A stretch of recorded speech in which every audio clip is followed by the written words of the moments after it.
I need to tell you about the moment everything changed.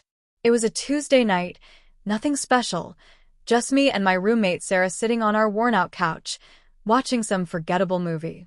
And then she reached over, took my hand in hers, and something inside me cracked wide open. At 57 years old, I finally understood what everyone had been talking about my entire life when they described falling in love. But let me back up because you need to understand where I was coming from to appreciate just how seismic that moment truly was. For 34 years, I was married to David. 34 years. We met in college. I was 21, he was 23. He was safe, stable, exactly what my parents wanted for me. Everyone said we looked perfect together.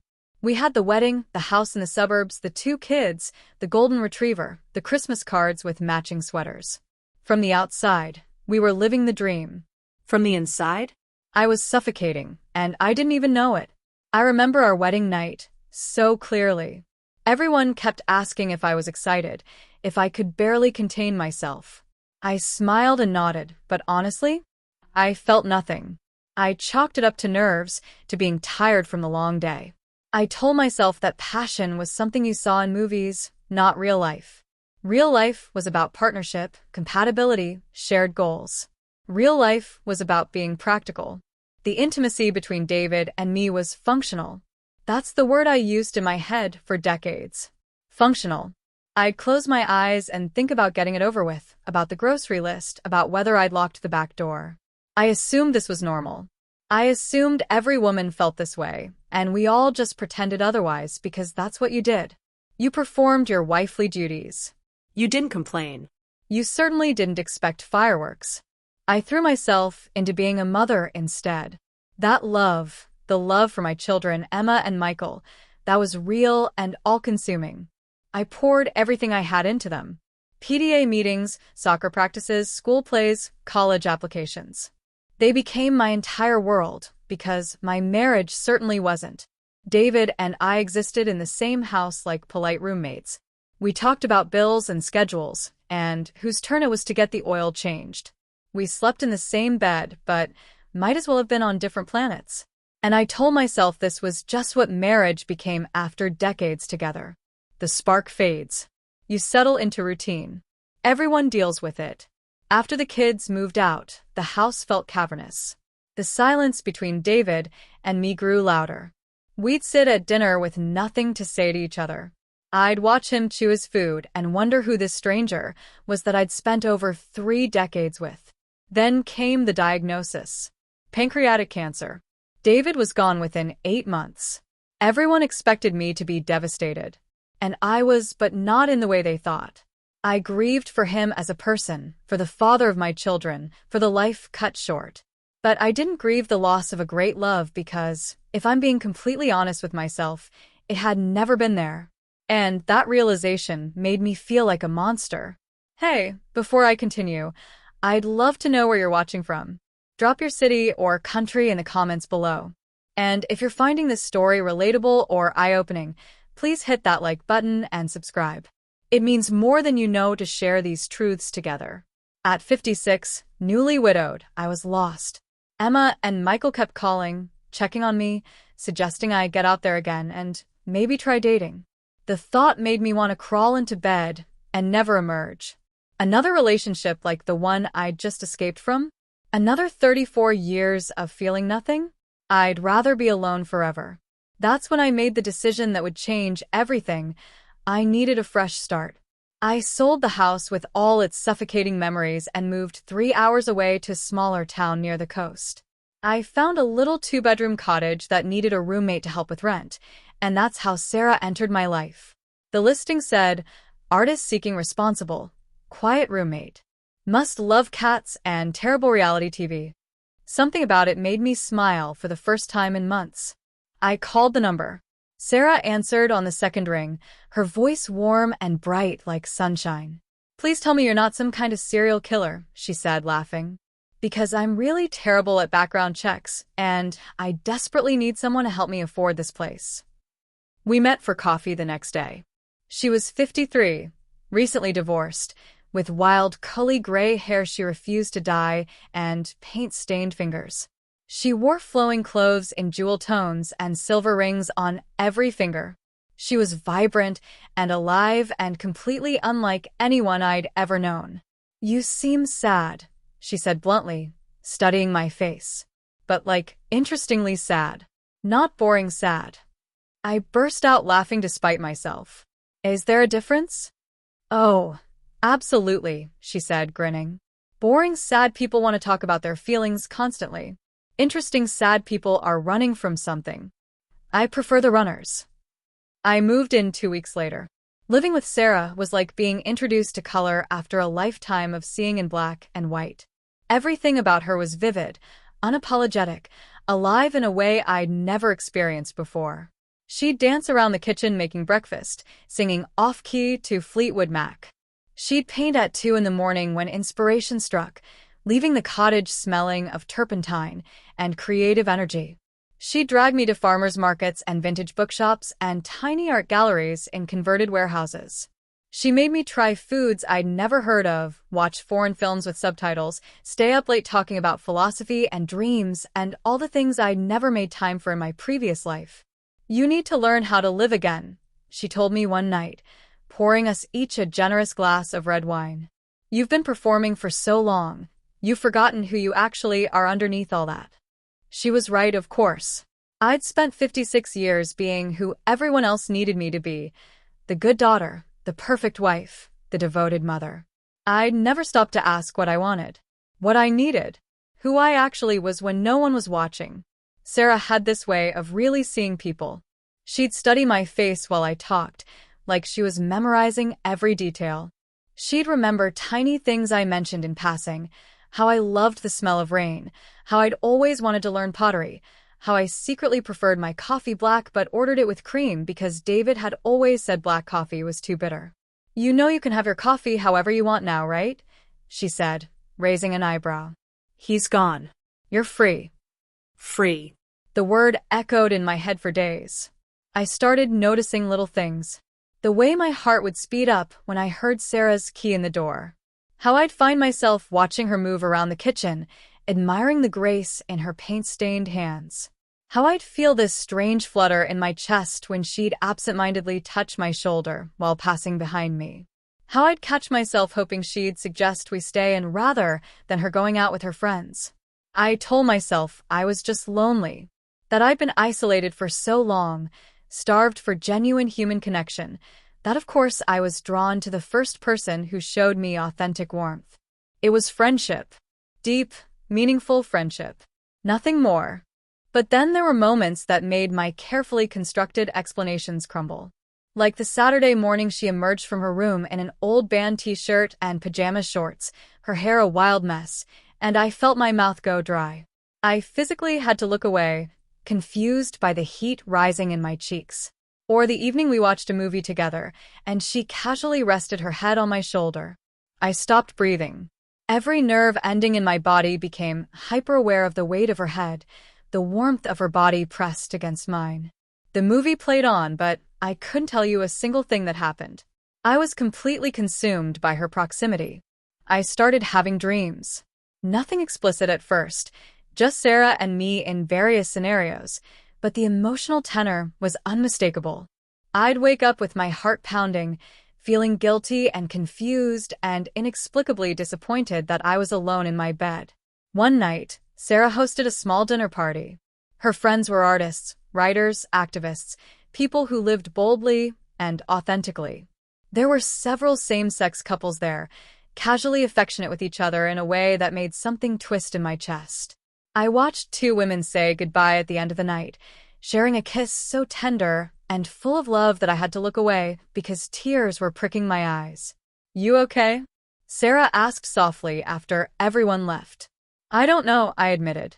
It was the most honest I'd been with anyone, including myself, in years. She squeezed my hand, just briefly, just a gesture of comfort, but the touch sent electricity through my entire body. I lay awake that entire night, staring at the ceiling, that brief touch replaying over and over in my mind. I started researching. Late at night, when Sarah was asleep, I'd scroll through articles and forums and personal essays. Late bloomer lesbian. Compulsory heterosexuality. Coming out after 50. The words on the screen felt like they were reaching through the internet and grabbing me by the throat. These women were describing my life. The feeling of going through the motions in a marriage. The sense that something fundamental was missing. The belief that you were broken or frigid because intimacy with men felt like a chore. The moment of devastating, beautiful clarity when they finally understood. No, I told myself firmly. No. I'd been married for 34 years. I'd had children. I couldn't be gay.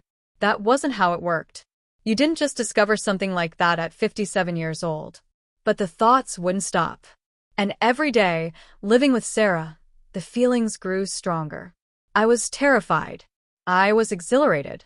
I was standing on the edge of something vast and unknown, and I had no idea whether I was about to fly or fall. The next few months were a special kind of torture. I became hyper-aware of everything Sarah did. Every interaction between us suddenly loaded with meaning I desperately tried to ignore. She'd brush past me in our tiny kitchen, and I'd feel that touch for hours afterward. She'd laugh at something I said, really laugh with her whole body, and I'd feel proud in a way that seemed disproportionate. She'd look at me sometimes with this soft expression I couldn't quite read, and I'd have to excuse myself because my hands would start shaking. I tried to create distance. I started spending more time in my room, claiming I was tired or had a headache. I volunteered for extra shifts at the bookstore where I'd recently started working part-time. Anything to avoid being alone with her, to avoid the feelings that were becoming impossible to suppress. Sarah noticed, of course she did. "Did I do something wrong?" she asked one evening, cornering me in the kitchen. Her eyes were worried, vulnerable in a way that made my heart crack. "You've been avoiding me for weeks." "I haven't," I started, but she cut me off. "Don't lie to me. We've been good together, haven't we? I thought we were becoming real friends. But now you barely look at me." Guilt flooded through me. Here was this wonderful woman who'd welcomed me into her home, helped me rediscover joy, shown me what authentic living looked like, and I was pulling away because of my own confused feelings. Feelings she had no idea about. Feelings that would probably horrify her if she knew. "I'm sorry," I whispered. "You didn't do anything wrong. I'm just going through something." "Then talk to me," she said gently. That's what friends do. But how could I? How could I tell her that I couldn't stop thinking about her? That I dreamed about her most nights? That the thought of her potentially dating someone made me physically ill with jealousy? That at 57 years old, I was having a sexuality crisis that teenage girls usually navigated decades ago?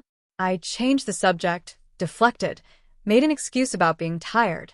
The hurt in her eyes gutted me, but I couldn't give her what she was asking for. Not yet.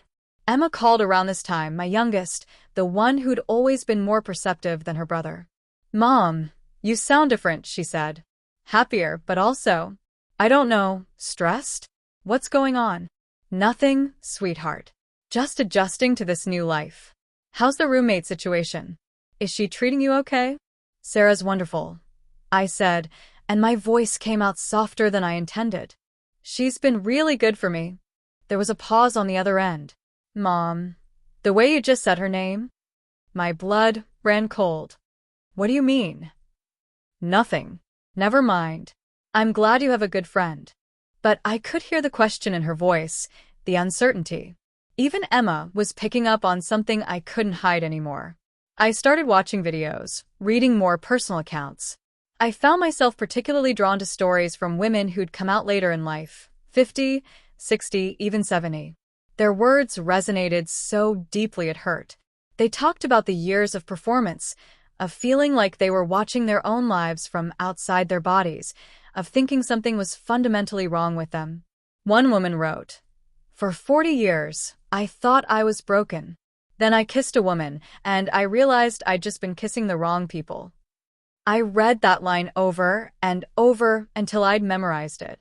The breaking point came on an ordinary Thursday night. Sarah had been on a date, her first since I'd moved in. She'd mentioned it casually that morning, and I'd spent the entire day feeling sick. When I heard her key in the lock around 10 p.m., I was sitting in the dark living room, unable to distract myself with TV or a book. Hey, she said, surprised to see me up.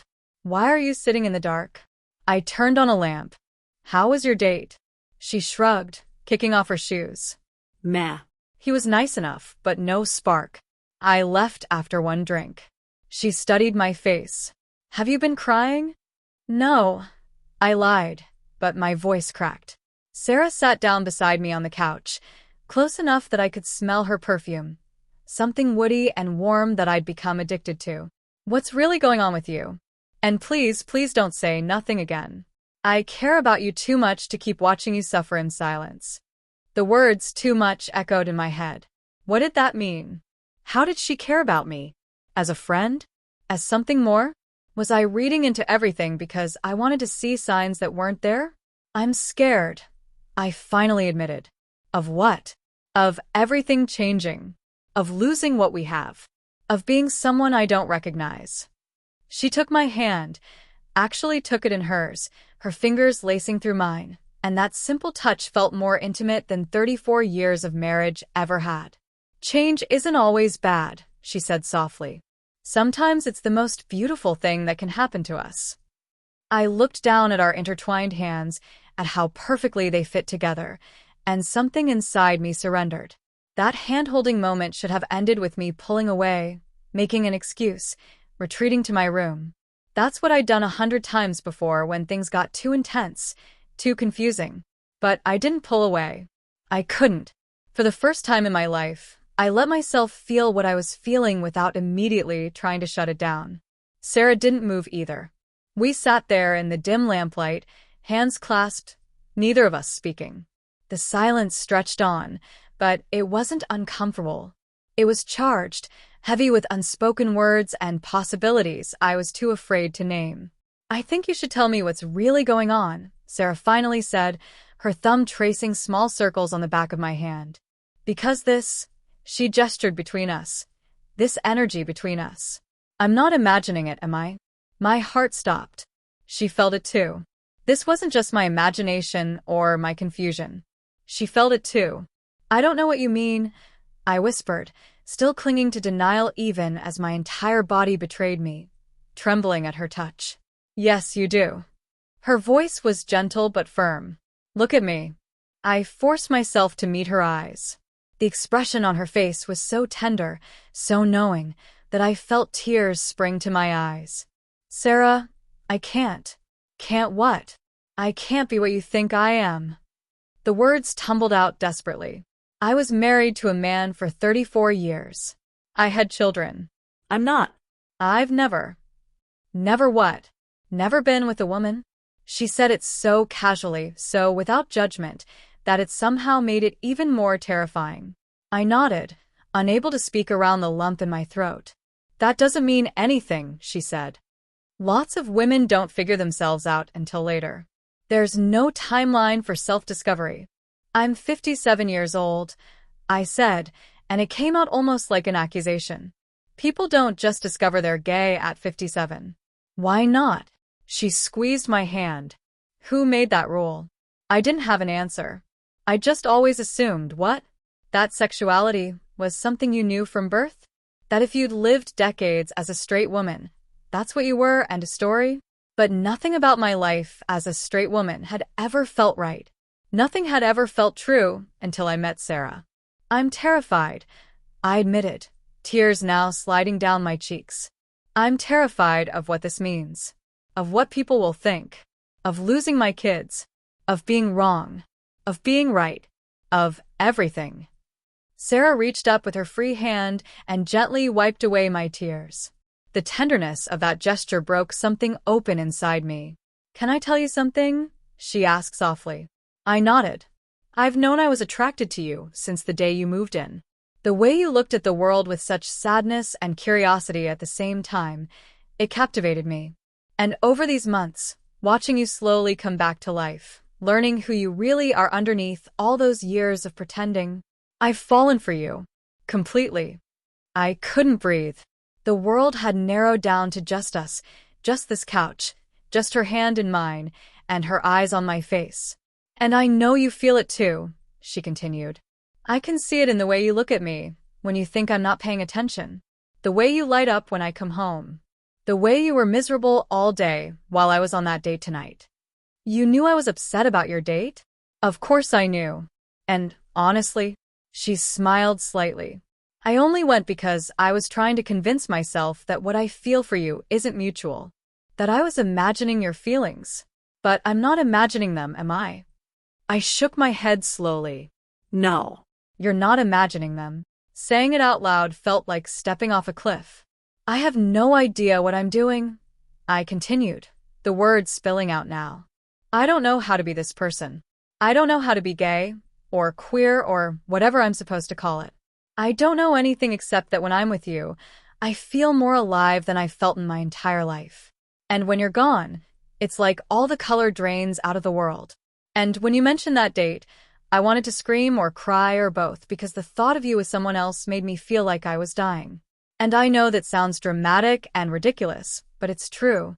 Sarah was smiling now, really smiling, her eyes shining. That doesn't sound ridiculous.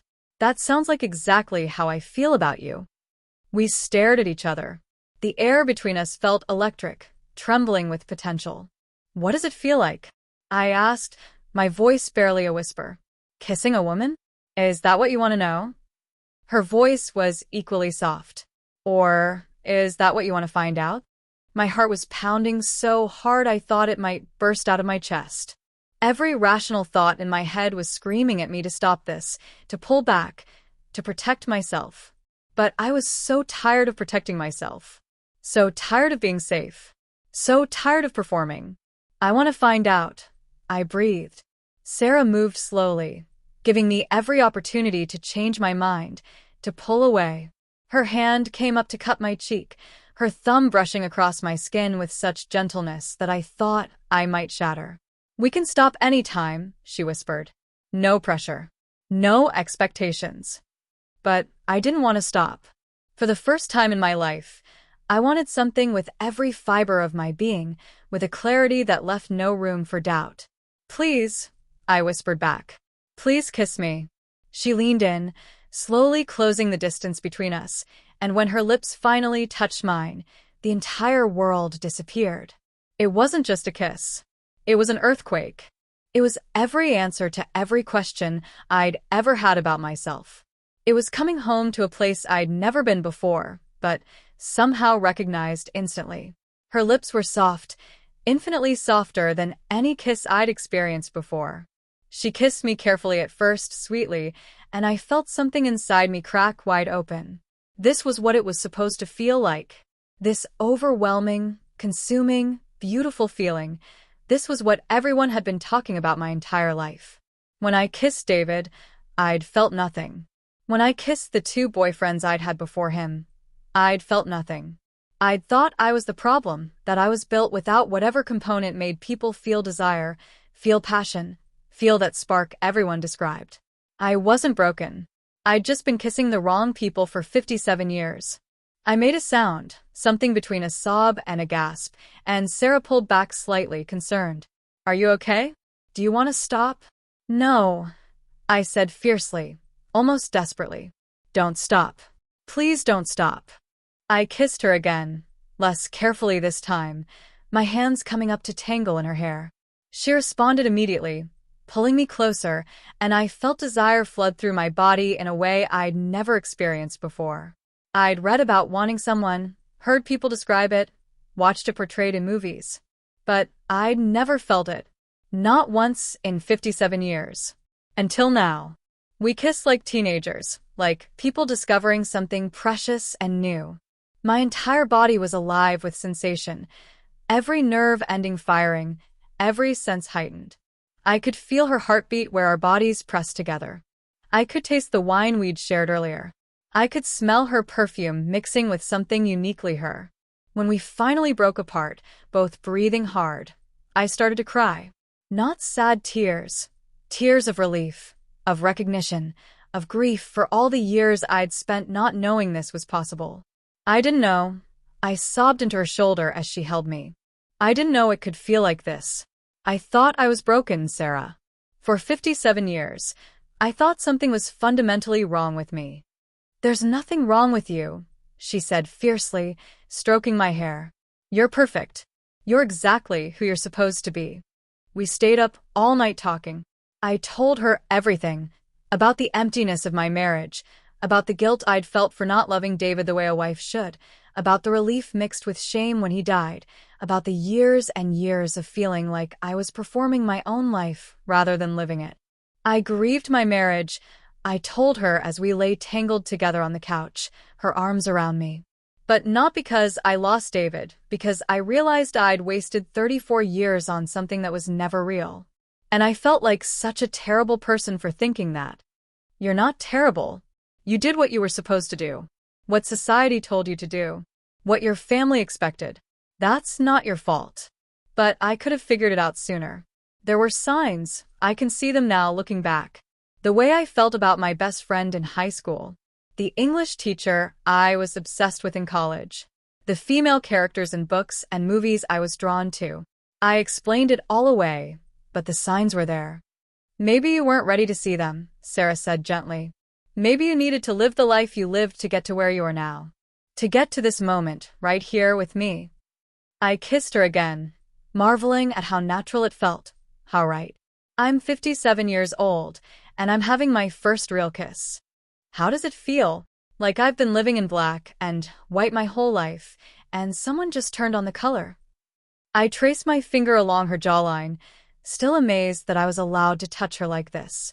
I'm terrified about what comes next, about telling people, about what this means for my life, my kids, everything. We don't have to tell anyone yet, Sarah said. We can take this as slow as you need. But even as she said it, I knew that slow wasn't really an option. You can't unknow something this fundamental about yourself. You can't go back to performing once you've discovered what it feels like to be authentic. I'm gay, I said out loud, testing the words. They felt strange on my tongue, foreign but also deeply true. I'm a 57-year-old lesbian. Sarah smiled. Yes, you are. How does that feel? Terrifying, I admitted. And also, like the most honest thing I've ever said in my life. The next few weeks existed in a strange bubble. Sarah and I were together. Really together, but only within the walls of our little cottage. To the outside world, we were still just roommates. Inside those walls, I was learning what it meant to be truly desired, truly known. Every touch was a revelation. Every kiss reminded me that I'd spent decades starving without knowing I was hungry. Sarah was patient with my learning curve, with my moments of panic, with the crying jags that would hit me out of nowhere when I thought about all the time I'd lost. You didn't lose anything, she'd tell me. You gained 2 children you love. You gained experience. You gained the wisdom to recognize real love when you finally found it. But I couldn't shake the grief. 57 years. More than half a century spent living someone else's life. I mourned for my younger self, for the girl who'd forced herself to go on dates with boys when she'd rather have been looking at girls. For the bride who'd felt nothing on her wedding night and assumed that's what marriage was. For the mother who'd thrown everything into her children because her marriage was a void. I also felt something unexpected. Anger. Rage at a society that had made me believe there was only one way to live, one acceptable path for a woman. Fury at the church I'd grown up in that had taught me to fear and shame anything outside their narrow definition of normal. Resentment toward all those romantic comedies and love songs and novels that had shown me only heterosexual love, making me think I was defective when I couldn't feel what they described. You're allowed to be angry, Sarah told me. That anger is valid. But don't let it consume you. Channel it into living authentically now. Living authentically meant making a decision. I couldn't stay in this bubble forever. Eventually, I'd need to tell people. The thought made me nauseous. I started with my brother, James, who'd always been the more open-minded of my siblings. We met for lunch at a cafe halfway between our towns. You look different, he said immediately, studying my face. Good different. Like you're actually present. I'm in love, I blurted out, unable to ease into it. His face lit up. That's wonderful. Tell me about him. Her. I corrected, my voice shaking. Tell me about her. Her name is Sarah. She's my roommate. And I'm gay, James. The silence that followed felt like it lasted hours, though it was probably only seconds. "Oh," he finally said. His expression was impossible to read. "Please say something else." "I'm just processing. You were married to David for over 3 decades. I know. Believe me, I know. But it was never right. It was never real. And I didn't know why until I met Sarah, and everything finally made sense." "Are you sure you're not just lonely? Confused after losing David?" The question felt like a slap. "I'm 57 years old, James, not a confused teenager. I know what I feel. I just don't want you to make a mistake. To blow up your life for something that might be a phase." A phase. That word that dismisses and diminishes. That word that invalidates your entire truth. It's not a phase. This is who I am. Who I've always been, but was too scared and too conditioned to recognize. James shifted uncomfortably. "What are you going to tell Emma and Michael? Have you thought about how this will affect them? They're adults. They'll handle it. Mom's going to lose her mind. And the church community." "I don't care," I said, and realized I meant it. I don't care what Mom thinks. I don't care what the church thinks. I've spent my entire life caring what everyone else thinks, and it nearly destroyed me. I'm choosing myself this time. The conversation ended awkwardly, with James saying he needed time to process and would call me later. He didn't call for 2 weeks. But that conversation, painful as it was, gave me courage. If I could tell James, conservative, judgment-prone James, I could tell anyone. I told my coworker at the bookstore next. Marina was in her 30s, with purple hair and multiple piercings, and had mentioned having a girlfriend once. "Oh, thank God," she said when I nervously told her about Sarah. "I've been getting such strong closeted vibes from you. I was hoping you'd figure it out." Her casual acceptance made me cry. It's that obvious? To queer people? Yeah. We recognize each other. She hugged me. "Welcome to the family. Better late than never." That night, I told Sarah about both conversations. "James will come around," she said. "And if he doesn't, that's his loss." "I need to tell my kids," I said. "They deserve to know the truth. But I'm terrified. What if they hate me? What if they think I'm disgusting?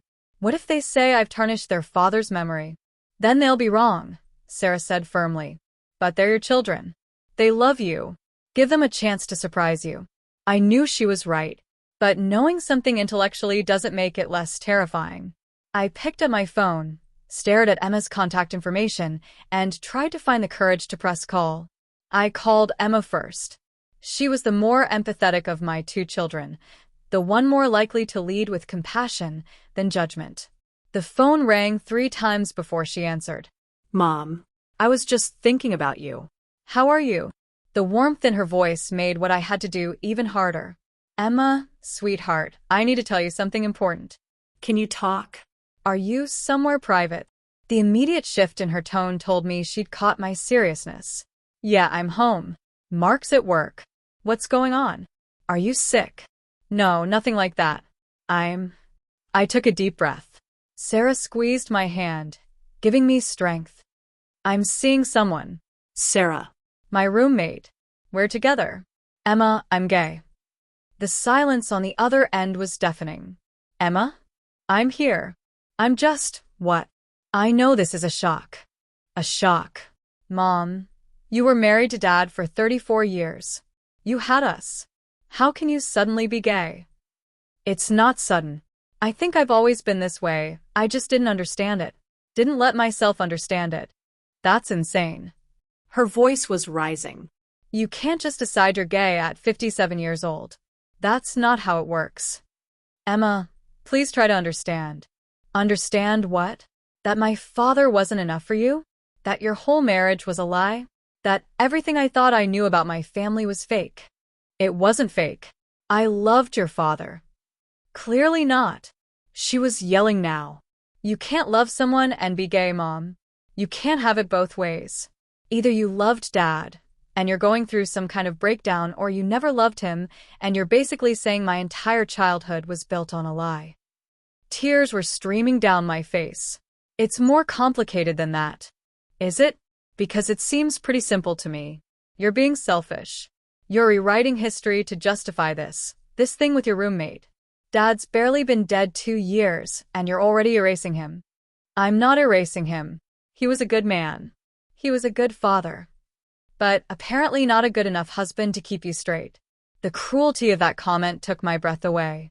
This isn't about your father, I said, trying to keep my voice steady. This is about me finally understanding myself. At 57? Come on, Mom. If you were really gay, you would have known decades ago.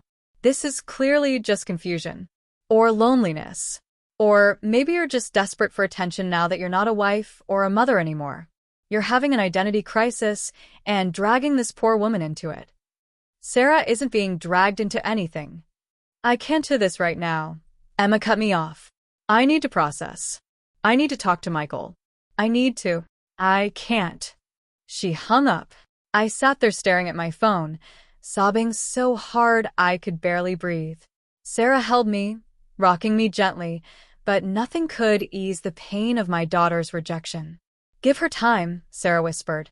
This is fresh. She's shocked. She thinks I'm erasing David. She thinks I'm selfish. She's processing.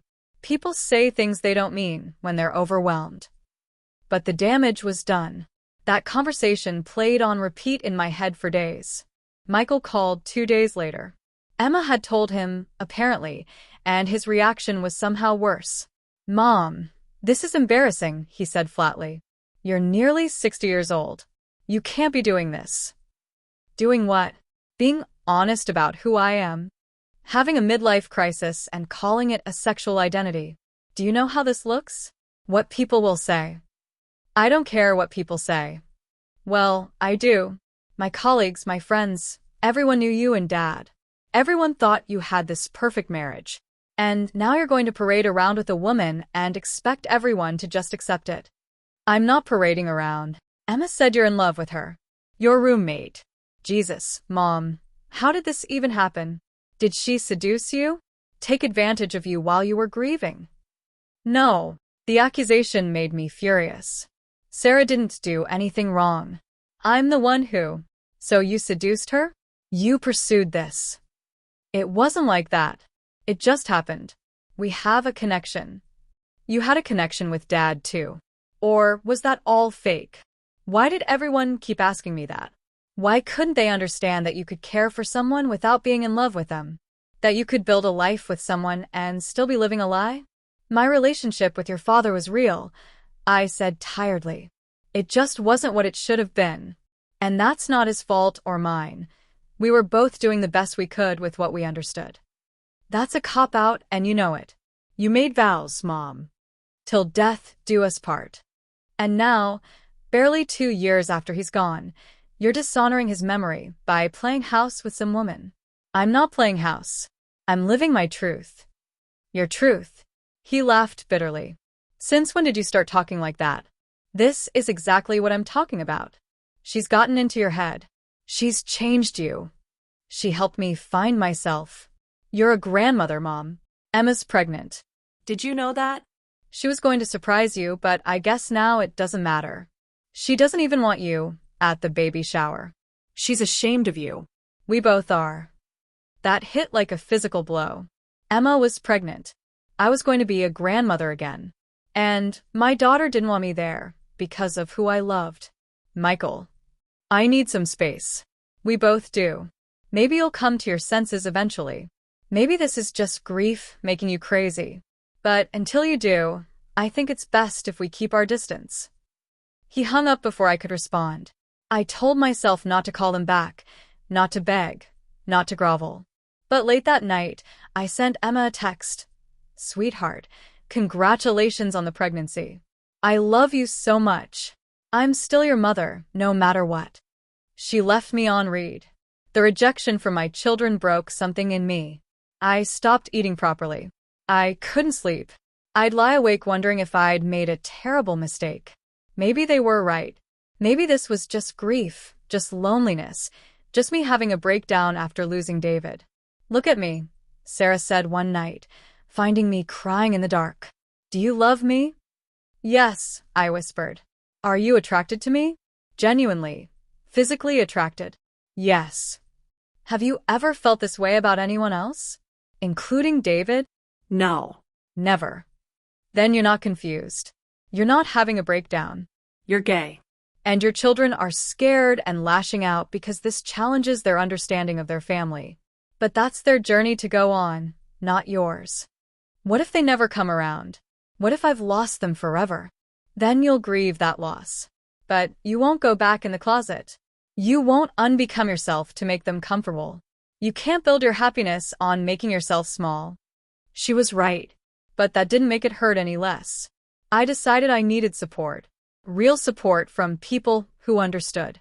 I found a local LGBTQ+ support group specifically for late bloomers, women who'd come out after 40.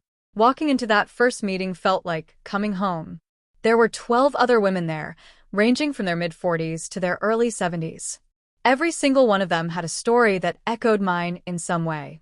My daughter didn't speak to me for 3 years, one woman said.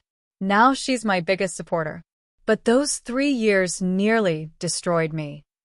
My entire family disowned me, another shared. But I found a chosen family instead. And honestly, they love me better than my blood relatives ever did. For the first time since Emma and Michael had rejected me, I felt like I could breathe. I wasn't alone. I wasn't crazy. I was part of a community that understood exactly what I was going through. The support group became my lifeline over the next several months. Every Tuesday evening, I'd sit in that circle of women and share my struggles, my victories, my fears. They celebrated with me when Sarah and I went on our first real date, dinner at a nice restaurant where we held hands across the table in public. They comforted me when the silence from my children stretched into months. I learned that grief and joy could coexist. I could mourn the relationship I'd lost with Emma and Michael while simultaneously celebrating the authentic life I was building with Sarah. Both things could be true at the same time. Slowly, I started building a life that was entirely mine. I joined Sarah at art gallery openings, holding her hand proudly. I let my gray hair grow out natural instead of dyeing it like I'd done for years to please David. I started dressing in colors I actually liked instead of the muted neutrals I'd always worn. I took up pottery, something I'd wanted to do for decades but had always been too busy for.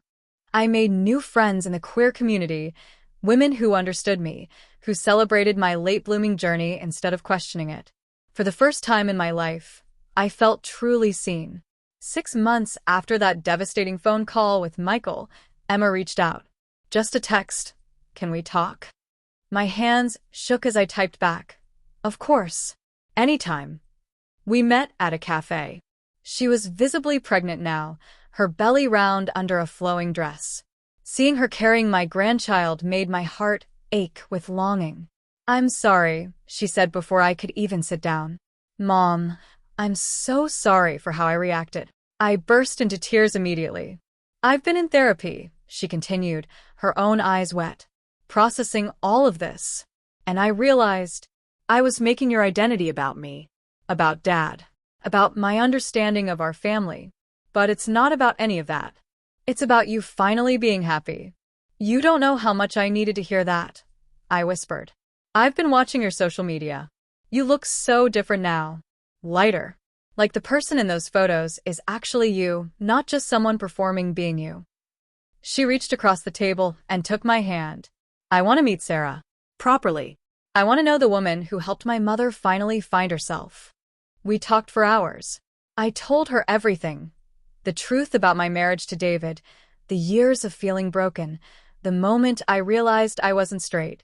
She listened, really listened, without judgment. Did you ever love Dad? She asked finally. I cared for him deeply. I appreciated him. I respected him. But I didn't love him the way you're supposed to love a spouse. And I feel terrible about that, but I also can't change it. He deserved someone who could love him fully, and I deserved to love someone fully. We both deserved more than what we had. Emma nodded slowly. I think I understand that now. I look at how Mark and I are together, and I realize I never saw that between you and Dad. I just thought marriage faded over time. But it's not supposed to fade completely, is it? No, sweetheart. It's not. I want you at the baby shower, she said. I want you and Sarah both there. This baby deserves to know both of her grandmothers, the one she'll call Grandma and the one she'll call Nana, or whatever you and Sarah decide. I sobbed so hard I could barely breathe. Thank you. Thank you for giving me another chance. You're my mother. I love you.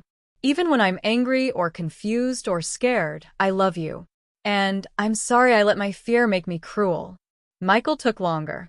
He came around eventually, 8 months later, but the relationship remained strained. He was polite to Sarah, civil at family gatherings, but the warmth we'd once shared was gone. I grieved that loss, but I also accepted it. Everyone has their own journey. I couldn't force him to understand on my timeline. Now, nearly 2 years after that first kiss with Sarah, I'm happier than I've ever been. We still live in our little cottage by the coast. I work at the bookstore and take pottery classes. Sarah paints and teaches art to kids. We have dinner with Emma and her family every Sunday. We've built a chosen family of queer friends who celebrate us. My mother still doesn't speak to me. Some of my siblings have come around, others haven't. The church community I grew up in shuns me, but I've found a new church, one that celebrates love in all its forms. And here's what I want you to understand. Whoever you are watching this, it is never, ever too late to choose yourself. I spent 57 years performing a role I thought I was supposed to play. 57 years believing I was broken because I couldn't feel what everyone else described feeling. 57 years trapped in a life that was safe and acceptable, but completely empty. When I finally had the courage to acknowledge my truth, I lost some people I loved. I faced rejection and judgment and accusations of selfishness. There were nights I wondered if it was worth it, if I should have just stayed quiet, stayed safe. But then I wake up next to Sarah every morning, and I feel genuine joy. I look at my life now, authentic, vibrant, true, and I can't imagine going back to the gray existence I had before. If you're watching this and something is resonating, if you're recognizing yourself in my story, please hear me. You are not broken. You are not confused. You are not too old to figure yourself out. There is no age limit on self-discovery, no timeline for coming out, no expiration date on choosing authenticity. Maybe you've been married for decades like I was. Maybe you have children, grandchildren, a whole life built on assumptions about who you were supposed to be. Maybe the thought of burning it all down terrifies you. But here's the truth. You're not burning anything down. You're building yourself up. You're finally becoming the person you were always meant to be. Will there be loss? Possibly. Probably. Some people won't be able to handle your truth. Some relationships won't survive the earthquake of your authenticity. And that will hurt. God, it will hurt. But the alternative, spending the rest of your life pretending, performing, slowly dying inside, that's not living. That's existing. And you deserve so much more than mere existence. The queer community has a saying, it gets better. For those of us who come out later in life, I'd add, it gets truer. Every day I live as my authentic self, life gets truer. More vivid. More real. I'm 59 now. I joke that I'm a baby gay, still figuring out basic things that others learned as teenagers. And you know what? That's okay. There's no shame in being a late bloomer. The flowers that bloom in autumn are just as beautiful as the ones that bloom in spring. So if you're sitting there, watching this, feeling that flutter of recognition in your chest, that what if that you've been pushing down for years or decades, I want you to know that it's not too late. It's never too late to choose yourself. To choose truth. To choose love that actually fills you up instead of leaving you empty. Your story might look different from mine. Your journey might be easier or harder. But your truth is worth pursuing, no matter how long it takes to find it. So take that first scary step. Maybe it's just acknowledging the possibility to yourself in the quiet of your own mind. Maybe it's researching, reading stories like mine. Maybe it's reaching out to a support group or a therapist. Maybe it's having that terrifying conversation with someone you trust. Whatever your first step is, take it. Your authentic life is waiting for you. And I promise, it's worth it. Thank you for listening to my story. Thank you for witnessing my truth. And whoever you are, wherever you are in your journey, I see you. The queer community sees you. And when you're ready, we'll be here with open arms to welcome you home. Drop a comment below about what resonated with you. Share your own story if you feel safe doing so. And remember, it's never too late to bloom. Now, if you'll excuse me, I have a pottery class to get to and a beautiful woman waiting for me at home who reminds me every single day what real love feels like. It's never too late. I promise you, it's never too late.